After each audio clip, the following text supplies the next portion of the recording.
kailan ka nagkaroon ng malay after the operation? Yung nasa nasa ICU ako, nakita ko doon dumaalaw yung principal namin, dumalaw yung mga co-teacher ko. Pero pagkatapos nun, pipigit ulit ang mata ko, di ko na ulit alam ang susunod na mangyari. Oo. Black talaga ako lahat eh. Hindi ko ma-identify nanay ko, hindi ko ma-identify ang pangalan ng nanay ko, pangalan ng kapatid ko, pangalan ng asawa ko. As in, back to zero. Wala siya.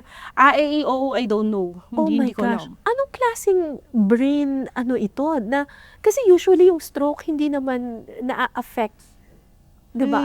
Lahat ganon. Kasi pag aneurysm, kita mo kung saan nagsimula yung pagsabog. Na-identify mo saan pumutok. Okay. So, ang na-declare nila sa akin is arteriovenous malformation kasi hindi nila makita kung saan nagsimula yung pagsabog.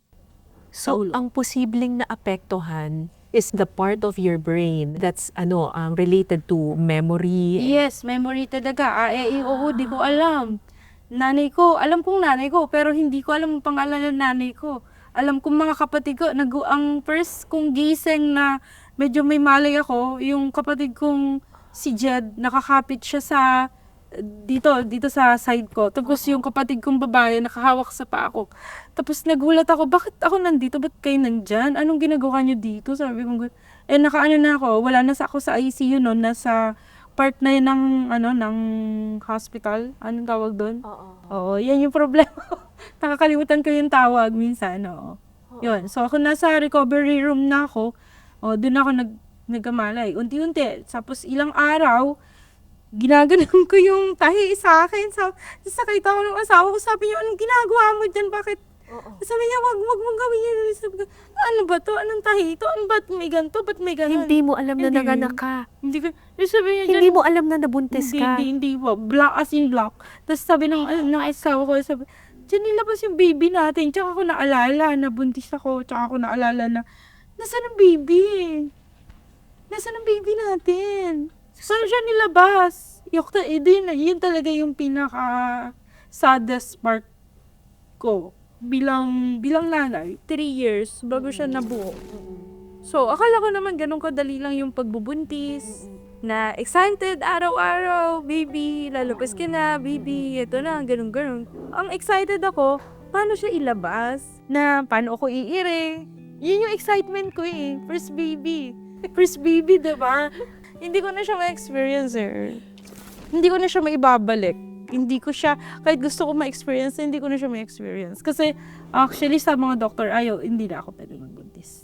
So, yun. Hindi ko siya na-experience. Paano But nilabas? what's important is he is alive. Yeah. Dun tayo sa positive. So, nung iuwi ako sa bahay, dun pala ako tinuruan ng asawa ko na lumakad bago. May part kasi sa hospital na anong tawag doon, yung papalakarin ka muna. May part Therapy. sila, may therapy sila. Yeah. Tinerapi nila ako doon ng mga 1 linggo mahigit. Tapos, tsaka nun sabi nila na pwede na akong lumabas. Yun yung first time kong humarap sa salamin. Doon ko nakita na ano nangyari sa ulo ko. Kasi di ko talaga alam eh. Ano nangyari sa ulo ko? Tapos tinanong na ako kung kalbo o ayusin natin yung buhok mo.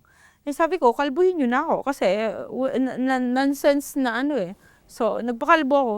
Pero parang ang sakit. Yun ang sakit kasi nakita mo yung itsura mo. Na dati ang ganda-ganda ng hair ko. Ang ganda-ganda ng tingin mo sa sarili, tapos kalbo, tapos baka yung ulo, kasi hindi pa naibalik yung buto. So, nakaganon siya, Nakaganon yung ulo ko. Tapos yun, nung umuwi ako sa bahay, after 2 months, tsaka bumalik na hospital. Pero pag uwi sa bahay, nakita ko yung anak ko, grabe yung iyak ko. Paano ka nilabas na hindi ko alam? Paano ka nilabas ng hindi kita nakita? Hindi kita nahalikan. Parang ganun. Yun yung ko talaga. Yun yung mga regret na I am blessed. Buhay ang anak ko. Buhay ako. Hindi lang yun. Yung pagluluwal ng anak is just one part of motherhood. It's just 1% of motherhood. Diba? 99% of motherhood is how you raise that child. Yeah, oo naman. Diba? Oo, pero Diba? alam ko, I know how you feel, di ba? Na parang, syempre may regret ka na hindi buong buo, di ba? Pero, Oo talaga, kasi may excitement mo makita yung anak mo, paano siya lang. Tapos hindi ko man lang napadede, kasi uminom nga ako ng gamot, diba? Tapos di ba, kung 1 month na ako sa hospital, so yung daddy ko, yung kung may gatas siya, natutuyo na. grabe ka, no? Iniisip mo pa talaga yung ano mo, sa totoo lang. Kung paano ko isi-serve yung anak ko, Oo, paano ko siya, correct. tapos gusto ko siya buhatin, patay yung kanan ko kasi ito yung inopera, so ang affected, right side. So, hindi ako nakakatayo ng normal nun. Hindi pa ako nakakakain nun. Bumabagsak siya ng kanya.